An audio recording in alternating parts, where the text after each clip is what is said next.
ఒకరిది న్యాయ పోరాటం, ఇంకొకరిది రాజకీయ చాణక్యం. అయితే వేరు వేరు రూట్లతో ఉన్న వీరిద్దరూ ఒకరినొకరు కలుసుకోవడం, గొడవకు దిగడం, చేయి చేసుకునే వరకు వెళ్లడమే ఇప్పటికీ ఇండియాలో సెన్సేషనల్ టాపిక్గా కంటిన్యూ అవుతోంది. ఏకంగా బాలీవుడ్ను రెండు వర్గాలుగా చీలేలా, రైతులను మరోసారి పోరుబాట పట్టేలా చేస్తోంది.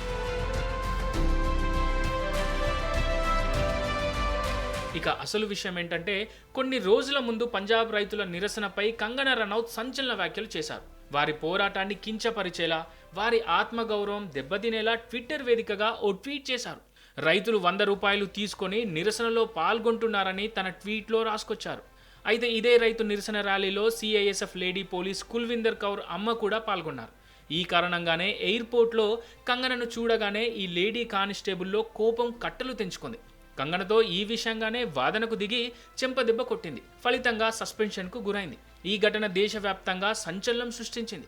అయితే ఇప్పుడు ఈమెకు మద్దతుగా పంజాబ్లోని రైతులు, రైతు నాయకులు నడుం బిగిస్తున్నట్టు తెలుస్తోంది.